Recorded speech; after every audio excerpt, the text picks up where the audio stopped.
नारायण। ओम नमो नारायण। हरि ओम नमो नारायण। ओम नमो नारायण। हरि ओम नमो नारायण। ओम नमो नारायण। हरि ओम नमो नारायण। ओम नमो नारायण। पूरी ताकत लगा के सुनिए, कोई किसी को सुख दुख नहीं देता। आपको जिस शरीर से, जिस रिश्तेदार से, जिस संबंध से अभी सुख मिल रहा था, उससे कुछ ही देर दिनों के बाद दुख मिलने लगा। कि क्या था? उसमें मन को सुख मिल रहा था, अब मन दुखी हो रहा है। तो आप मन के साथ जुड़े हुए हो। ये निर्णय करने में सक्षमता किसी में नहीं, ये सब कुछ मन ही करता है। इसलिए मन कितना महत्वपूर्ण है। एक चीज से बहुत डरता है, ध्यान से सुनिएगा, ये विवेक से बहुत डरता है। मन और बुद्धि विवेक तक नहीं जाते। आप और हम लोगों की सबसे बड़ी कमजोरी क्या? हम विवेक का इस्तेमाल कम करते हैं, मन बुद्धि के गुलाम ज्यादा बने हुए हैं।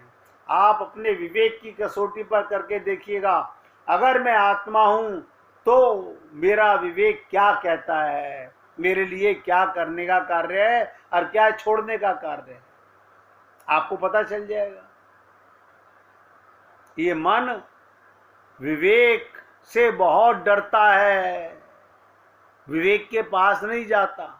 और आप हम लोग केवल मन बुद्धि तक तो जाते हैं, विवेक तक नहीं जाते। और विवेक मैंने कहा था मिलता कहां से है? सत्संग से। इसलिए सत्संग में पहुंचने पे मन की जितनी बाधाएं प्रस्तुत करता है, ध्यान से सुनिएगा, आप और हम लोग कितने बड़भागी हैं आपको नहीं पता। आपको सत्संग सुनने से बहुत रोकता है ये। जब पहली बार कोई सत्संग में आता है ना, तो कभी टांग पे टांग रखेगा, कभी हाथ उठाएगा, कभी सर खुजाएगा, वो सोचेगा मैं कहां फंस गया। घंटा सवा घंटा मैं कैसे रोकूं यहां पर, ये सारे लोग तो कोई बोल नहीं रहे, कोई आंख बंद करके बैठा हुआ है, मैं तो ऐसे नहीं बैठ सकता, क्योंकि मन चंचल है।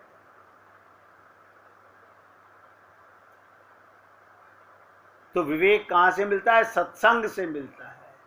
अब ये कसौटी है कि मुझे ये देह किस लिए मिला? भगवत प्राप्ति करने के लिए, संसार की सेवा करने के लिए। ये धन जोड़ने से क्या होगा? सुख मिलेगा? आप बताइए, हम जोड़ जोड़ के मर जाएंगे, उसका करोगे क्या? आपके बच्चे अपाहिज पैदा होंगे क्या आगे? वो आगे अपना भाग्य लेकर नहीं आएंगे, वो खुद नहीं कमाएंगे। लेकिन हम क्या करें? हमारी बुद्धि ऐसी है, हमारा मन ऐसा है, विवेक नहीं है। मन जितनी बाधाएं प्रस्तुत करता है उतना कोई नहीं करता। क्यों? सत्संग में जाने से विवेक का उदय होता है।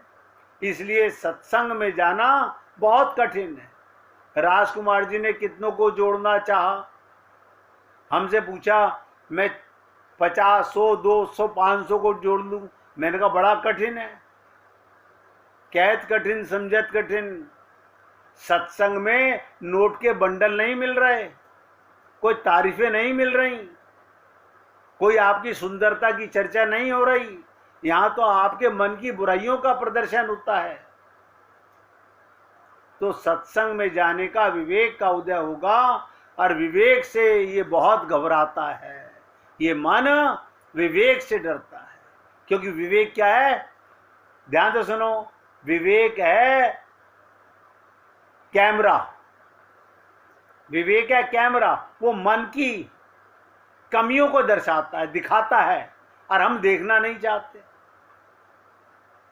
अब सुनिएगा, एक राजा ने घोषणा कर दी, मैं अपनी पुत्री का विवाह एक आधा राज्य उसे दूंगा जो मेरे इस बकरे को, एक बकरा था राजा के पास में, उसके पास एक बकरा था जो इस बकरे को संतुष्ट कर दे, तृप्त कर दे।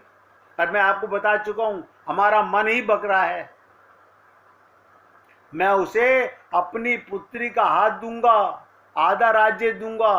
क्या करना है, आप इसका पेट भरो, इसे चारे दो खाने को, पत्ते इत्यादि खाने को दो, मैं परीक्षा लूंगा कि आप पेट भर के मेरे पास लेके आना, आप पेट भर के लेके आना, मैं परीक्षा लूंगा। यदि पत्ते आगे करने से ये मुंह नहीं मारेगा, इसका पेट भरा हुआ है, तो मैं समझूंगा इसका पेट भर गया। तो कोई भी हो जो इसका पेट भर देगा, मैं उससे अपनी पुत्री को आधा राज्य देकर विवाह कर दूंगा। बताइए कितना बड़ा प्रलोभन है, कोई छोटा प्रलोभन नहीं। भगवान भी क्या कहते हैं, सुन लीजिएगा, जो अपने मन को संसार से हटा लेगा, मुझ में लगा लेगा, मैं उसका चरण दास बन जाऊंगा, उसके पीछे पीछे चलूंगा।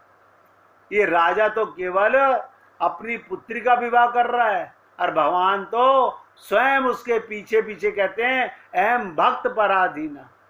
अब सोचिएगा, आपको कौन ज्यादा दे रहा है, परमात्मा का सारा विश्व है, सारे सुख सारा आनंद भगवान का है, और ये राजा क्या देगा, मिटने वाला संसार देगा, मरने वाली पुत्री देगा। लेकिन कथा सुनिएगा, एक राजकुमारी का मिल जाना, आधा राज्य मिल जाना, आज के जीव के लिए तो बहुत बड़ा कमाल है। ये कोई कम काम नहीं है। एड़ी से सिर तक की प्रेरणा कर लो। आज एक संत महात्मा ने कहा, राजन मुझे बकरा दीजिए। सब हार गए इससे पहले आ करके, सुबह से शाम तक जंगल में अपने घर खिला के लाते। जैसे ही राजा बकरे के सामने घास पत्तियां रखता, बकरा मुंह मारने लगता। ध्यान से सुनो, बकरा ही ऐसा है, पीछे से मींगनियां करता रहता है और मुंह से खाता रहता है। देखो कमाल की चीज। तो संत ने कहा, राजन मुझे बकरा दीजिए, मैं इसे तृप्त करूंगा। तो क्या करा संत ने, आज उसे अपनी कुटिया में ले गए, जाकर उसे आगे घास रख दी, और घास को जैसे ही वो मुंह मारता, उसमें मुख पे डंडा मारते। संत क्या करते, मुख पे डंडा मारते, वो हट जाता, पुनः फिर मुंह मारता, वो फिर डंडा मारते। डंडे से डरता है तो अपना डंडा छुपाए लेते हैं, ताकि ये डंडा देखे नहीं। फिर मुंह मारता, फिर सद डंडा दिखाते। अब आज सुबह से शाम हो गई, कुछ खाने को नहीं मिला, पेट खाली है देखो बकरे का, उसके बावजूद भी मुख नहीं मार रहा, डंडे का डर है। और हमारा मन, आज हमारा मन नहीं लग रहा, हमारा मोबाइल बंद है, क्या करें, किसी से बात ही नहीं हुई है, ना किसी रिश्तेदार का फोन आ सकता है, ना हम कर सकते हैं। लैंडलाइन तो हमने कटवा दी, हमारे घर में तो लैंडलाइन है नहीं।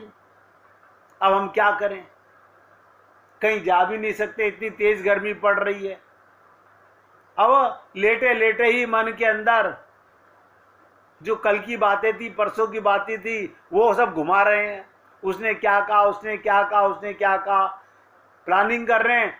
आज जाके शाम को मोबाइल ठीक करा के लाना है, ताकि कल आज की सारी कसर पूरी करनी है, आज का खाना कल पूरा करना है। ये हम सब का हाल है। तो आज जब संत को पक्का हो गया, अब डंडा देखते ही बकरा रखे खाने को भी मुंह नहीं लगाता। तो राजा साहब के पास ले गए, और राजा साहब ने परीक्षा ली, पास हो गया। बताइए, पास हो गए संत। बकरे ने सामने पत्तियां रखी हैं, राजा भी हैरान हो गया। अब आप पूछना चाहोगे क्या था, काहे का डर था? ये विवेक का डंडा है। आप और हम लोगों को मन से के आगे डंडा नहीं रखना, विवेक का डंडा। बहुत घबराता है ये मन। अब आप सबके पास है ये विवेक, इतने वर्ष सत्संग सुनते हुए हो गए, लेकिन हम उसको सामने लाते ही नहीं। अब हमारे पति कह रहे हैं तो उनकी बात माने या विवेक की बात माने? हमारी पत्नी कह रही है, हम विवेक क्यों लगाएं? हमारे को विवेक से ज्यादा शरीर के संबंध पे विश्वास है। ये मन विवेक से डरता है, बहुत घबराता है। अपने मन को नियंत्रित करना चाहते हो तो हे पुण्य आत्माओं, सत्संग के माध्यम से इस विवेक को जागृत रखो। आप आत्मा हो, आत्मा कभी नहीं सोई, सब नोट करो। आपका शरीर सोता है, मैं गहरी नींद में सोया, फिर ये किसने कहा मैं तो आनंद में सोया? शरीर बोल रहा है, ये मुर्दा शरीर बोल सकता है। आपका विवेक बता रहा है कि जिस समय ये संसार को भूल गया था मन, जिस समय बुद्धि में कोई संसार नहीं था, उस समय इसको आनंद आया है। और ये विवेक और कहीं से नहीं मिलेगा। तुलसीदास जी कहते हैं, बिनु सत्संग विवेक न होई, और बिनु विवेक हरि कृपा न होई। इसी से परमात्मा मिलता है, और विवेक सत्संग से मिलता है। कहीं बाजार में बिकने की चीज नहीं है। आप गीता प्रेस गोरखपुर वाले से जाकर के उसके यहाँ विचार के यहाँ सारी धर्म की ग्रंथ की पुस्तकें हैं, देखिएगा। गीता प्रेस गोरखपुर वाले के पास सारी धार्मिक पुस्तकें, आप उन्हें ले आइए। पुस्तकें लाने से विवेक नहीं आया। कहीं बाजार में बिकता नहीं विवेक। ये मन चाहता क्या है, आज चर्चा शुरू कर लेते हैं, ध्यान से सुनिएगा। आखिर ये मन चाहता क्या है, हम क्या समझते हैं ये मन क्या चाहता है?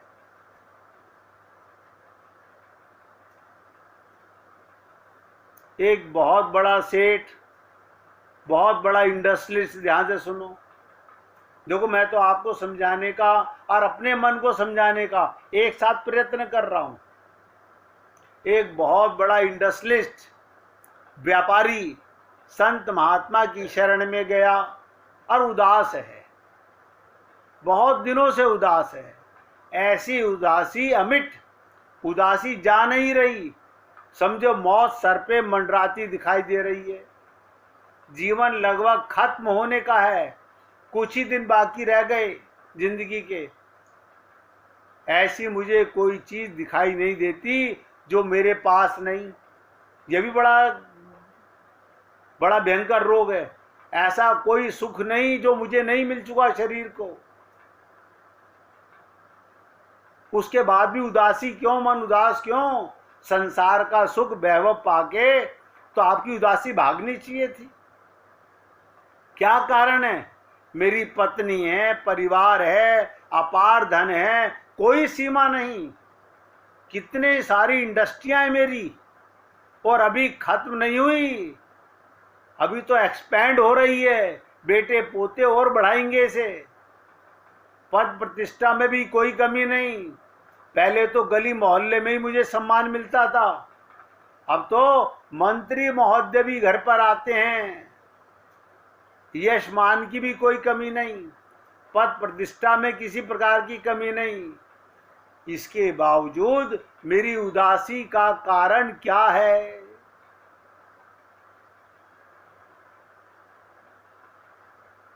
आज ये कारण पूछने के लिए, समाधान के लिए बहुत इच्छुक है लाला। आज बिजनेसमैन इंडस्ट्रियलिस्ट इच्छुक है कि मेरी उदासी का कारण क्या है। किसी मित्र ने जवाब दिया, सेठ जी बहुत दिनों से बुझे बुझे दिखाई देते हो, पार्क में आके बैठ जाते हो, बोलते तक नहीं, चेहरा उतरा हुआ रहता है, क्या बात है। चेहरा बिल्कुल किसी प्रकार की कोई रौनक दिखाई नहीं दे रही, हंसमुख चेहरा था, क्या हो गया, क्या मुझे पता नहीं क्या हुआ, लेकिन कुछ हुआ है, कुछ अंदर हो रहा है। इतना संतुष्ट करने के बावजूद, इतना सब मन को देने के बावजूद, खाना ये मन बक रहा है। 1000 करोड़ रुपए के आप मालिक बन जाओ, उसके बाद भी मन कहेगा नहीं कुछ और चाहिए। इसकी तृष्णा कभी नहीं मरेगी। ये कुछ और मांग रहा है और मेरी समझ से बाहर है। आज संत महात्मा के पास जाकर यही निवेदन किया, हे महात्मा, मेरी अंतिम आस आप हो। मैं थक कर हार कर आया हूं। जीवन से थका हुआ व्यक्ति आज आपकी चरण शरण में आया है। मेहरबानी करके मेरी सत्यता का समाधान कीजिए। मुझे ये बताइए, मैंने अपनी जिंदगी में इस मन को क्या नहीं दिया। एक एक शब्द ध्यान दीजिएगा। मैंने अपनी जिंदगी में इस मन को क्या नहीं दिया, सब कुछ दिया। वर्ल्ड टूर लगवा दिया 10-10 बार। लोग एक कंट्री नहीं जा पाते, मैं वर्ल्ड टूर लगाई आया 10 बार। इतनी बड़ी कोठी, मर्सिडीज गाड़ियां 4-4 खड़ी हैं, शेवरलेट खड़ी हुई हैं, किसी चीज की कमी नहीं। सुंदर संतान, वेल सेटल्ड, घर में किसी प्रकार की कमी नहीं। मेरी जानकारी बहुत है, मुझे इशारा करने की जरूरत है, हर एक का रुका हुआ काम बन जाता है। किसी मिनिस्टर को फोन कर दूं, तुरंत काम बन जाता है। कोई मुझे ना नहीं कहता। ये सब कुछ अपनी उपलब्धियां संत महात्मा को बता रहा है। और क्या कह रहा है, इसके बावजूद भी महात्मन, मेरा मन बहुत चंचल है, मेरा मन बहुत चंचल है। पहले मैं डॉक्टर के पास जाता था, अब तो डॉक्टरों की लाइन घर पे लगी रहती है। फोन करके पूछते हैं, सेठ जी आए क्या, कोई काम हो तो। ये अभी तक मन तृप्त नहीं है। आखिर ये चाहता क्या है, कभी सोच के देखिएगा। सोच के देखिएगा। संत महात्मा लाला, मन जिसे तुम चंचल मान रहा है, वो चंचल नहीं, वो विवेकी है, जो अब तुम्हारे को तृप्ति नहीं होने दे रहा। वो तुम्हारा विवेक है, वो नहीं चाहता जो तुम दे रहे हो। वो परमात्मा की भक्ति चाहता है, वो परमात्मा को चाहता है, वो भगवत प्रेम चाहता है, वो परम सुख चाहता है, और आप उसे संकटालय में भेज रहे हो। ये दुख संसार क्या है, दुखाल्यम। आप देखिएगा, अभी तो हम दुखाल्यम में हैं और अभी भी खूब कोशिश कर रहे हैं अगली जन्म भी हमारे को भगवान 84 लाख योनियों में ही देना। अभी हम, ध्यान से सुनिएगा, अभी हम नॉनवेज नहीं खाते। अगर कल यही मन जंगली पशु बन गया तो क्या खाओगे? सोचो, नाली का कीड़ा बन गया तो क्या खाओगे?